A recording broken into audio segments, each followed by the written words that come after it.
Baik, assalamualaikum warahmatullahi wabarakatuh. Waalaikumsalam warahmatullahi wabarakatuh. Terima kasih buat teman-teman yang sudah datang ke sini untuk mendengarkan saya membawakan materi tentang potensi dan mitigasi bencana di wilayah kemaritiman.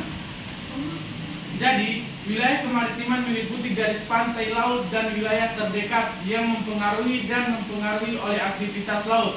Wilayah ini mencakup pesisir, pulau-pulau, perairan dalam, dan berbagai ekosistem laut. Wilayah kemaritiman dengan kekayaan alam yang memadai indahnya ternyata juga memiliki potensi bencana yang signifikan. Kita perlu memahami epidemiologi bencana di wilayah ini untuk melindungi masyarakat dan lingkungan kita. Epidemiologi bencana mengacu pada studi tentang bagaimana bencana menyebabkan dampak dan bagaimana kita dapat merespon beserta menguranginya di daerah kemaritiman. Bencana dapat datang dalam berbagai bentuk seperti badai, tsunami, pencemaran laut, dan banyak lagi. Mari kita cermati aspek-aspek seperti yang pertama itu potensi bencana. Wilayah kemaritiman memiliki resiko unik yang berkaitan dengan lautan dan ekosistem pesisirnya. Badai tropis dapat mengakibatkan angin kencang, hujan lebat, dan gelombang tinggi, merusak infrastruktur dan menyebabkan banjir. Tsunami yang terpicu oleh gempa bumi laut dapat datang dengan sedikit peringatan, mengacu nyawa dan harta benda. Pencemaran laut dan tumpahan minyak bisa merusak lingkungan dan sumber daya laut yang berharga. Dampak kesehatan dan sosial. Epidemiologi bencana di daerah kemaritiman tidak hanya melibatkan dampak fisik, tetapi juga dampak kesehatan dan sosial yang serius. Bencana seperti tsunami bisa mengakibatkan luka-luka dan trauma psikologis yang mendalam pada korban. Penyakit yang terkait dengan air seperti diare dan leptospirosis dapat menyebar dengan cepat sehingga air yang terkontaminasi kehilangan sumber daya ekonomi dan infrastruktur dapat mengancam mata pencarian masyarakat.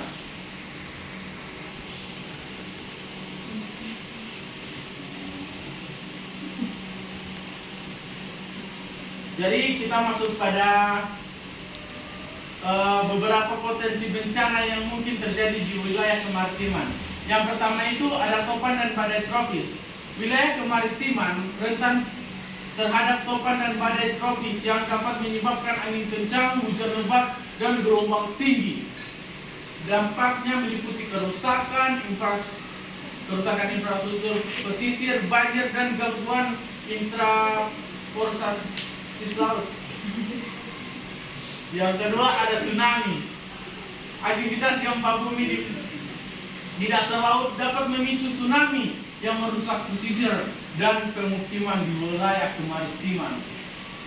Sistem peringatan dini tsunami menjadi kunci untuk mengurangi dampaknya.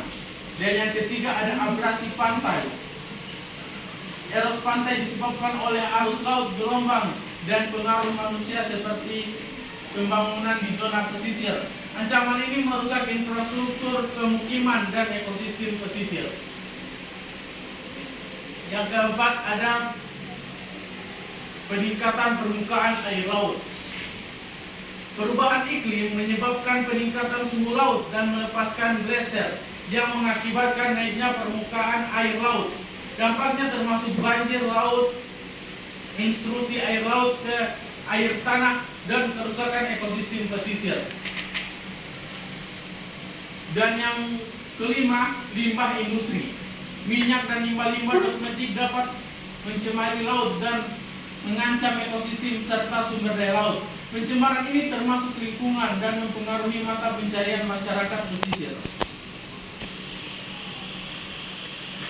Dan dampak bencana di wilayah kemaritiman. Yang pertama itu ada kerusakan infrastruktur. Nah, nantinya badai tropis, tsunami, dan gempa bumi dapat merusak pelabuhan, dermaga, dan fasilitas pesisir lainnya. Ada kerusakan infrastruktur mengganggu transportasi maritim dan aktivitas ekonomi. Nah, jadi teman-teman,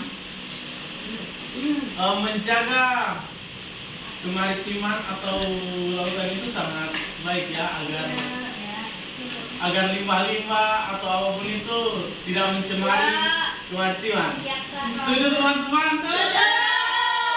Baik, sekian dari saya. Assalamualaikum warahmatullahi wabarakatuh.